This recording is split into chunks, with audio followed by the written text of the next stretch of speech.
Welcome back, class. We are in Chapter 1, Intro to Chemistry, and we are looking at Section 2, Matter. When we talk about matter, we're talking about everything that you can see, everything that you can touch is made of matter. Matter is really a physical substance. As we progress through the year, we are going to have several working definitions of matter, and this is the first one. Matter is a physical substance.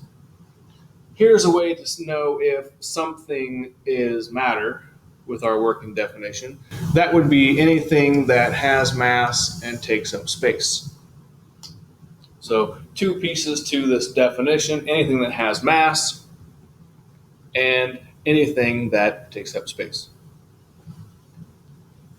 All matter is composed of chemicals, and every chemical is composed of matter. They're not exactly the same as far as definitions go, but all matter are made of chemicals. All chemicals are matter. So the basic building block of matter is the atom. An atom is the smallest unit that keeps the properties of its element. An element is the most basic of all chemicals. Many elements exist, and each element has its own specific set of properties. Everything acts differently than every other element. The periodic table of the elements that you see on the wall is one way that we organize the massive amount of information about the elements. The most current version of the periodic table contains 118 different elements, ranging from the smallest, which is hydrogen, to the largest, which was only discovered in the last few years, known as oganesson. In this class, we're going to learn how to interpret the periodic table. We're going to learn how to decode a lot of its information.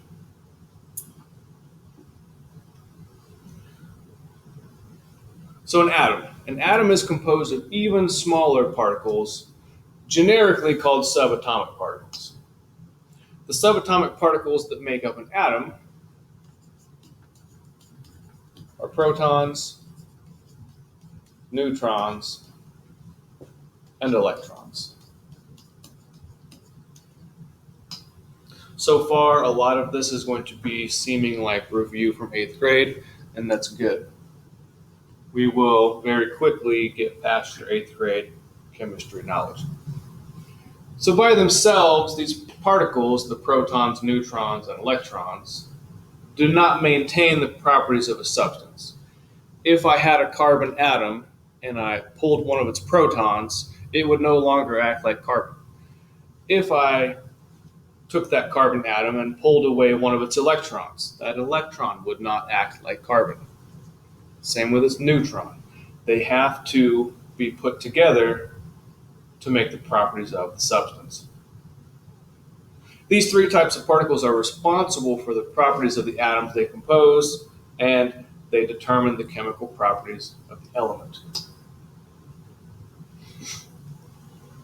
Matter that is composed of only one chemical is something called a pure substance.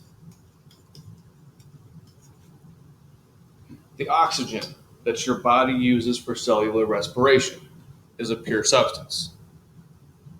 A chemical that is a pure substance may be composed of more than one element.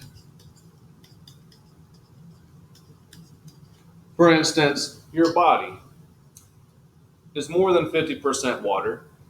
Water is composed of both hydrogen atoms and oxygen atoms, but water is still a pure substance. Matter that's composed of multiple chemicals, but they keep their own properties, is called a mixture.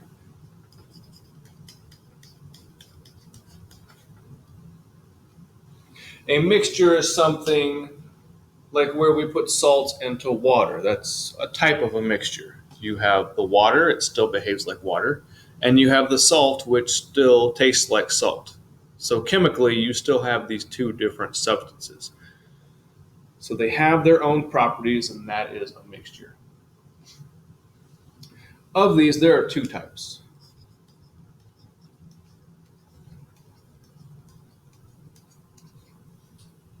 The first type is known as a homogeneous mixture.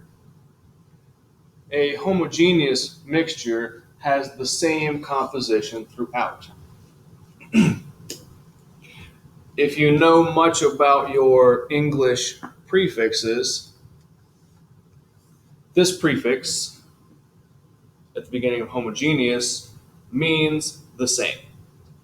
That's all that it means when it's a prefix. It just means the same. In other terms, you might call this a uniform composition. A uniform composition. Uniform means the same.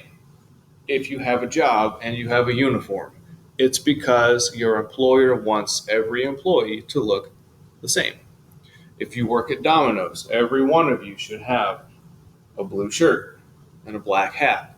That's the Domino's uniform. If you were to work in McDonald's or whatever, if you're in the Army, you're going to have a uniform. They want everyone to look the same. So a couple of examples of homogeneous mixtures might include Sprite or milk. However, these don't have to be liquids. They don't have to be solutions. A homogeneous mixture could be something that is a dry mixture. These are just easy examples. So that's a homogeneous mixture. It is a uniform composition. Well, what is it called when something is not uniform? A mixture that does not have a uniform composition, or it's different throughout,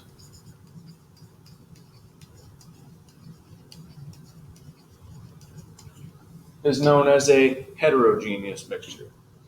And again, with your English prefixes, you have this prefix. This just means different. That's what the prefix means, different. So you have a different composition. A good example of a heterogeneous mixture is trail mix. If you make some trail mix, you could put whatever you want in your trail mix. My favorite trail mix would have almonds, Honey Nut Cheerios, dried cherries, dried banana chips, and maybe a couple of marshmallows. You can put whatever you want in your trail mix.